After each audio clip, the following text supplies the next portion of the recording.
Assalamualaikum Ibu, silakan duduk lebih dahulu. Perkenalkan, saya Dr. Lita. Di sini saya dokter yang akan bertugas hari ini. Ibu dengan Ibu siapa? Usianya berapa tahun? Alamatnya di mana? Ibu datang sama suami? Oh iya, suaminya nunggu di depan ya Bu ya. Oke, jumlah anaknya berapa Bu? Dua. Oh oke, dua. Pekerjaannya apa Bu? Guru. Oh oke Bu. Di sini Ibu ada keluhan utama apa ya? Oh, yang menggunakan KB. Baik Bu, sebelum saya melakukan tindakan, saya akan menanyakan beberapa pertanyaan terlebih dahulu. Dan nanti harus Ibu jawab dengan jujur ya. Apa Ibu bersedia? Baik Bu, kalau setuju. Untuk hari pertama, hari terakhirnya kapan ya Bu? Oh seperti itu. Untuk KB yang digunakan terakhir kali apa ya? Oh iya. Lalu untuk riwayat persalinannya sebelumnya bagaimana? Oh iya ya. Kemudian tujuan pemasangan KB ini apa ya Bu ya? Oh, untuk memanjangkan kehamilan ya. Ya, Ibu ingin pakai KB yang apa? Oh, IUD. Baik Bu. Untuk riwayat penyakit seperti hipertensi, diabetes atau stroke, apakah Ibu ada? Baik, tidak ada. Kemudian kalau mengonsumsi obat-obatan tertentu ada atau tidak Bu? Oh, nggak ada juga. Kalau riwayat keganasan, oh nggak ada. Keluarganya apa juga punya penyakit turunan Bu? Oh nggak ada. Keganasan juga nggak ada berarti ya. Baik, kalau begitu untuk kebiasaannya Ibu nggak merokok kan ya Bu? Ya, aman ya berarti ya Bu. Baik Bu, dari pertanyaan-pertanyaan saya tadi dan jawaban Ibu bisa saya simpulkan kalau Ibunya mau memanjangkan kehamilan sehingga KB yang cocok untuk Ibu, apalagi Ibu juga menyusui, itu adalah IUD ya Bu ya. Baik, untuk IUD sendiri itu memiliki efektivitas yang tinggi, kemudian dia keuntungannya hanya satu kali pemasangan dan dia itu bisa reversible atau bisa dilepas kembali. Kemudian dia juga ekonomis Bu, namun untuk efek sampingnya mungkin bisa terjadi flek atau perdarahan, kemudian bisa terjadi kram perut atau nyeri, kemudian bisa terjadi ekspulsi atau pengeluaran dari IUD itu sendiri gitu Bu. Jadi gagal pemasangannya. Kemudian untuk komplikasinya atau kerugian setelah pemasangan itu mungkin bisa terjadi infeksi ataupun adanya perforasi atau rahim yang berlubang karena alatnya itu berlebihan. Namun Ibu jangan khawatir karena di sini saya sudah berpengalaman, jadi Ibu bisa percayakan kepada saya. Dan mungkin nanti dalam prosedurnya itu akan sedikit tidak nyaman karena Ibu akan merasa nyeri itu saat pemasangan ya Bu ya. Jadi apakah Ibu bersedia untuk dilakukan pemasangan ini? Baik Bu, kalau bersedia silakan tanda tangan terlebih dahulu ya Bu. Terima kasih Bu. Jadi sebelum saya melakukan prosedur untuk pemasangan IUD, saya akan menyiapkan Ibu terlebih dahulu. Jadi Ibu silakan untuk mengosongkan kandung kemih atau pipis terlebih dahulu. Ibu sudah pipis? Oh baik, kalau sudah pipis silakan Ibu bisa berbaring di bed ya Bu dengan posisi terlentang dengan kakinya itu diangkat ke atas. Saya akan menyiapkan alat dan bahan terlebih dahulu. Untuk alat dan bahannya sendiri, ini di sini ada spekulum, kemudian di sini ada tenakulum, ada sonde uterus, kemudian ada korentang, kemudian ada gunting, ada sarung tangan steril dan non steril ya seharusnya, kemudian ada duk steril, kemudian ada povidone iodin, ada kasa steril, cucing untuk tempat betadine dan juga ada IUD. Kemudian mempersiapkan diri yaitu dengan mencuci tangan 7 langkah dan memakai alat perlindungan diri berupa sarung tangan, masker, apron dan lain-lain. Saya di sini menggunakan sarung tangan.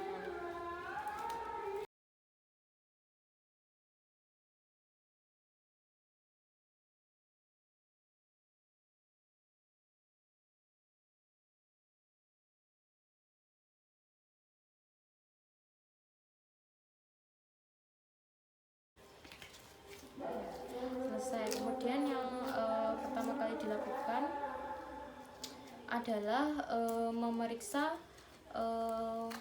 genitalia dari pasien.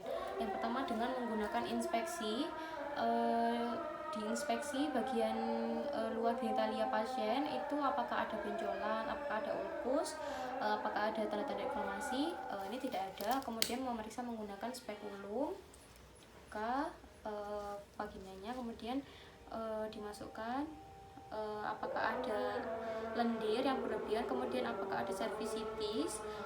Jika tidak ada, lanjut ke pemeriksaan manual untuk mengetahui posisi, kemudian mobilitas dan juga ukuran dari uterus. Oh ya, seperti ini.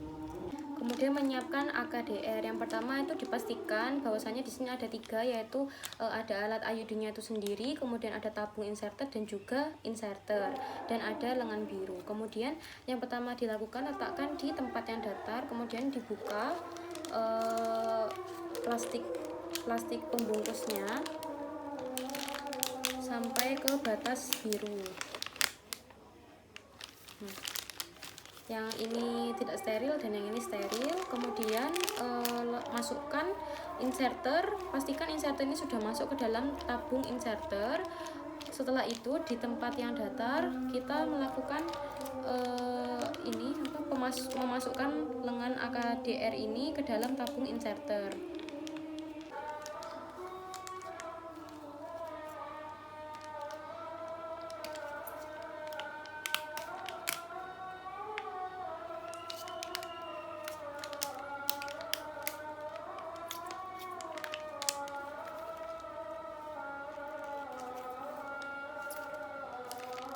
Nah, ini sudah masuk ke dalam tabung inserter untuk lengan dari IUD-nya. Kemudian letakkan kembali di tempat yang datar, jangan sampai terlepas kembali. Kemudian melakukan cuci tangan 7 langkah lagi menggunakan sabun air mengalir dan memakai handscoon steril. Kemudian melakukan tindakan antiseptik pada bagian genitalia eksterna dengan menggunakan purfin iodin, dilakukan secara sentrifugal dan dibuang.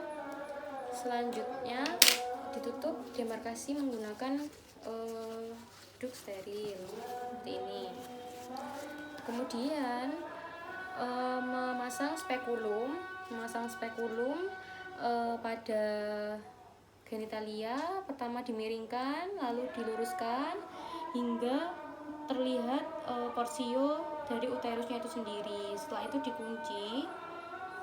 Setelah itu melakukan pemasangan tenakulum pada porsio cervix. Sebelum itu melakukan pembersihan dulu pada vagina dan cervix dengan menggunakan cairan antiseptik. Setelah itu dibuang. Kemudian memasang tenakulum, anggap saja ini tenakulum karena saya nggak punya, dimasukkan ke porsio uterusnya. Tujuannya untuk memfiksasi dari uterus itu sendiri agar tidak kemana-mana.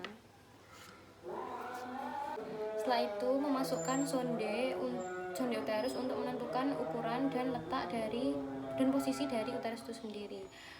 Sampai ke fundus. Ini terasa sudah sampai di fundus, sudah tidak bisa digerakkan lagi.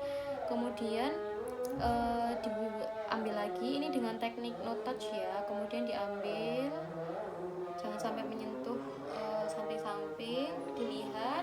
Setelah keluar dilihat lendirnya itu sampai di mana. Uterus yang normal ukurannya 6-8 cm. Di sini pasien ini ukurannya 7 cm. Kemudian lendirnya ini sampai 7 cm. Kemudian untuk ukurannya sendiri tadi terasa antifleksi atau ke depan. Setelah itu masukkan AKDR. Yang pertama ini dikeluarkan dulu AKDR-nya. Kemudian hati-hati ya, jangan sampai keluar terlepas. Terus kemudian ini lengan birunya itu disesuaikan dengan ukuran dari sonde tadi, yaitu ukuran 7 cm. Nah, seperti ini. Kemudian memasukkan AKDR ini ke dalam uterus dengan teknik no touch juga. Setelah itu setelah sampai mentok di fundus, melakukan pendorongan dari AKDR-nya dengan teknik withdrawal, yaitu dengan menahan inserter dan menarik tabung inserter sampai terlepas. Seperti ini. Setelah terlepas, kemudian dorong perlahan-lahan karet biru ini, batas biru ini sampai ke dalam sampai sama dengan serviks ukurannya. Kemudian secara perlahan ini tabungnya dikeluarkan, disisakan tali dari IUD-nya ini 3-4 cm, mungkin 3 cm saja cukup, dipotong agar memudahkan untuk ekstraksi nanti. Kemudian tarik perlahan-lahan sampai tabung inserternya terlepas. Ini AKDR-nya sudah terpasang di di uterus dan sudah dipotong 3-4 cm sepanjang dari 3-4 cm dari ostium cervix. Kemudian melepaskan tenakulum yang tadi dipasang. Nah, dipasang di sini itu dilepaskan. Apabila ada perdarahan, langsung dihentikan menggunakan kasa yang steril. Ya, dihentikan. Ya, sudah buang. Kemudian setelah itu melepas spekulum. Letakkan di tempat yang kotor. Kemudian setelah AKDR terpasang, kita membuang semua alat-alat dan bahan yang telah dipakai, sampah-sampah dan juga dekontaminasi alat. Kemudian melepas sarung tangan, dibuang di tempat sampah dan melakukan prosedur cuci tangan 7 langkah. Nah, selesai. Setelah itu, iya Bu, terima kasih sudah selesai pemasangan AKDR-nya. Ibu silakan istirahat dulu selama 15-30 menit untuk melihat efek sampingnya. Setelah melihat efek samping, tidak ada kram, aman, tidak ada perdarahan. Untuk kontrol laginya itu kira-kira 1-2 minggu ya Bu ya. Namun apabila ada efek samping seperti tiba-tiba ada perdarahan atau flek atau tiba-tiba kram, itu Ibu harus langsung segera menuju ke fasilitas pelayanan kesehatan untuk dilakukan pemeriksaan lebih lanjut. Terima kasih atas kerjasamanya. Wassalamualaikum warahmatullahi wabarakatuh.